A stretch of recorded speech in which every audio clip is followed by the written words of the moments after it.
As the full moon rises, the body changes. The heart beats faster, teeth lengthen, claws extend, and one's self shatters as something wilder takes its place. The werewolf as an archetype, as an inevitable part of the human psyche. It's not a comfortable proposition, is it? But what if we were to let go of the temptation to see this monster as a curse to fear, and frame it instead as a natural cycle to embrace? If integrated, what could the wolf have to offer you?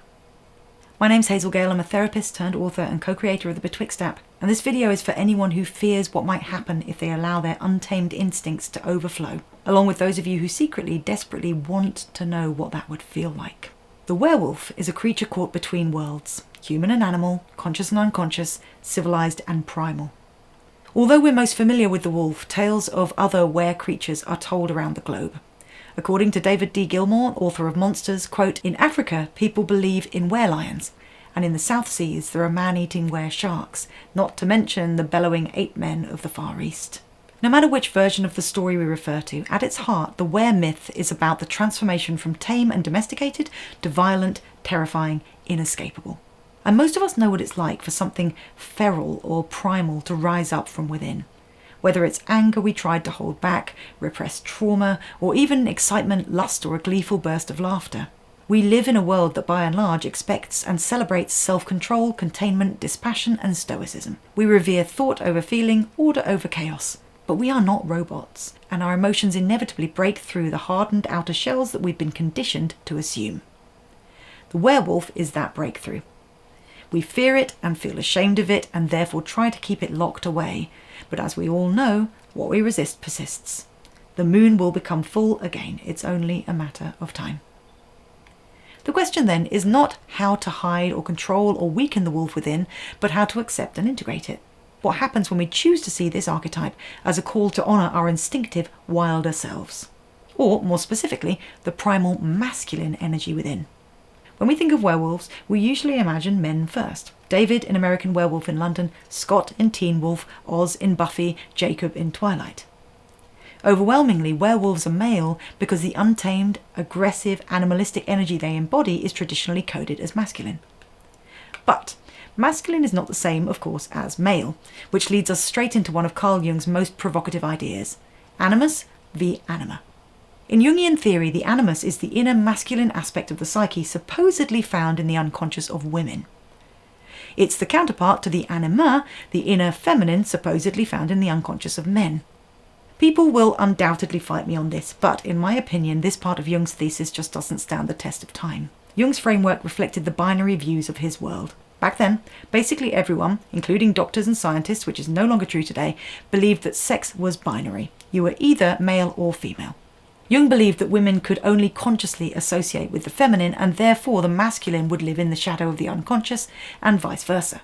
Thus, the animus lived in women, and the anima lived in men. A more modern, and I'd say more helpful reading, sees these energies as available to everyone. Some of us repress the feminine, others repress the masculine. Crucially, it's that repression, not the energy, that does the damage. When the animus is buried, it turns volatile. Instead of confidence, it becomes criticism. Instead of assertion, aggression. Instead of clarity, icy detachment. If you've ever found yourself snapping, lashing out, or collapsing into harsh self-judgment, you have maybe felt the shadow animus at work. When integrated, this energy becomes a powerful inner guide, visionary, dynamic, a doer. The healthy animus is the backbone that lets us stand in integrity.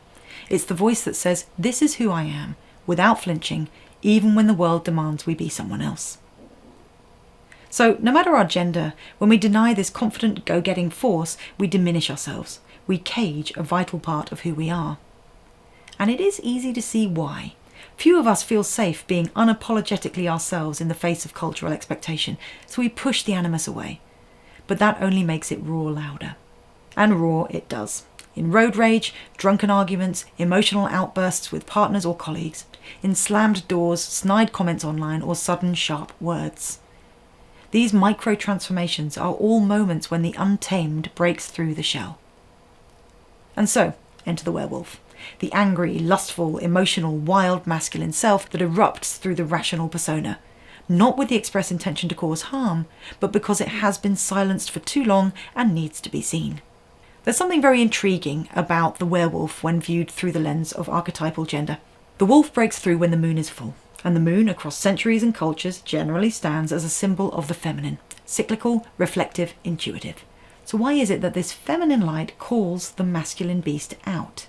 One way of reading this symbolic motif is that the moon draws out what the sun, the conscious ego, cannot bear to look at. Moonlight is sunlight reflected after all. It's sunlight transformed and consciousness in reverse. So, like an archetypal midwife, that soft silver glow births all the things we've suppressed, insisting that they come forward no matter how feral or frightening they have become in the dark. Another way of looking at this is that the full moon doesn't make the human into a wolf, it just makes visible the wolf that was always there. Why? Because the moon needs the wolf as much as the wolf needs the moon. They are two halves of one whole. You can't have feminine without masculine, nor masculine without feminine. They each need each other in order to make sense and in order to be healthy and integrated. Now we know from the stories, of course, that this meeting is not harmonious. The werewolf doesn't come out to have a chat, it erupts. The energy we've spent a lifetime repressing has no skills in dialogue. It knows only how to burst through in violence. The moon, also repressed, of course, becomes the trigger because it's at the opposite pole. And when these polarities meet after too much separation, they collide rather than integrate. This is as much a representation of the outer masculine and feminine as it is the inner. We see a similarly explosive dynamic in today's polarised us versus them debates about gender roles. Is there a social call to action underpinning the steady flow of werewolf stories we create then? In this time of incel culture, trad wives, Andrew Tate and all the rest of it, is the werewolf motif a mirror that we need to look in? It is worth noting that the wolf's uprising is not a random event. The moon is faithful. She rises and completes her cycle again and again, no matter how hard we try to deny her influence. Which means that this confrontation, the pull of the shadow feminine on the shadow masculine, is inevitable and also natural. We are not meant to be static. We cycle through periods of strength and vulnerability, certainty and doubt, emotional excitement and calm. This is how we develop, just like the cycle of breath and the oscillation between neurological arousal and the necessary rest that comes after it. We mature and adapt to life in spurts. Periods of outgoing, assertive exploration are followed by periods of recuperation and integration. We see this in any course of therapy or self-development. Breakthroughs are followed by slower moments of processing. And we see it in any creative process too. Explosions of ideas and productivity are followed by lulls in which we don't make much of anything. This is the natural way of things. Trying to maintain complete dispassionate control at all times, then, is not a sign of strength, so much as a sign of stagnation and disconnection. And, like the witch, if you saw that episode, the primal masculine self within will not stand for it. At some point, the wolf will be forced to howl. As with all the monsters we're exploring in this series, the werewolf itself is not the problem. It's our repression of it that causes harm. So what if, instead of running from this energy, we learned to run with it? To run with the wolf is to give the wild masculine energy within us a conscious outlet instead of locking it away. It means practicing healthy assertion, strength and action rather than waiting for those forces to erupt as rage or dangerous, obsessive pursuit of success. In real life, it could be as simple as moving your body in ways that feel powerful, or speaking your mind in a room where you'd usually stay silent. It's about taking up space without apology, setting clear boundaries, or daring to go after the thing you want even if it feels like a risk. So let's try something. Just for a moment, settle yourself wherever you are, let your shoulders drop, let your breath deepen, and then imagine that it's night.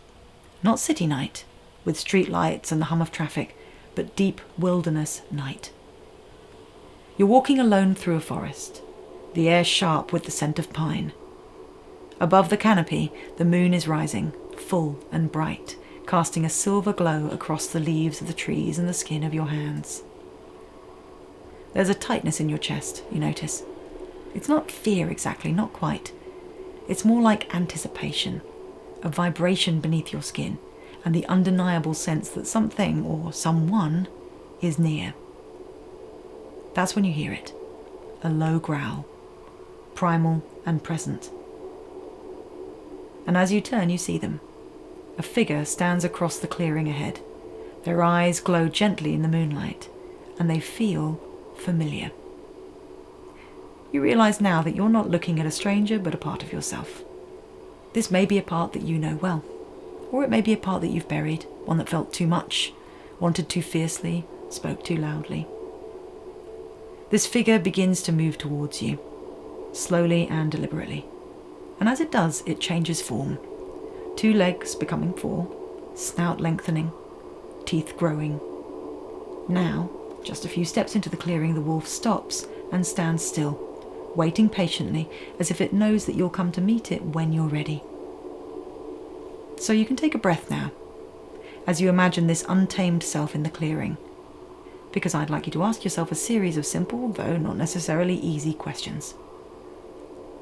What part of me have I labelled dangerous just because it's not what the world considers proper? Then, which emotion, instinct, urge, or perspective have I tried to cage? And finally, what would happen if I stopped running from this wilder self and ran with it instead? To run with the wolf is not to submit to difficult instincts, but to allow them, to give them somewhere to go, to make it possible for the energy to flow or pass through if that's what's needed. So regardless of whether you had answers to the questions I asked, or if those answers remain a mystery for now, I invite you to simply run with your wolf. You might do so on your own 2 feet, or you might also transform for the journey. It matters not which form you take if you choose to run, just that you do. Feel the wind rushing across your skin, the blanket of leaves and sticks beneath your feet, the wolf beside you, not fighting, not controlling, not monstrous in the least. It just is. So you run. And perhaps as you speed through the forest with the moon as your witness, you might find yourself remembering that untamed is not the opposite of good or wise. Rather, it's the way back to who you were before the world taught you to behave. And that is a beautiful, powerful thing.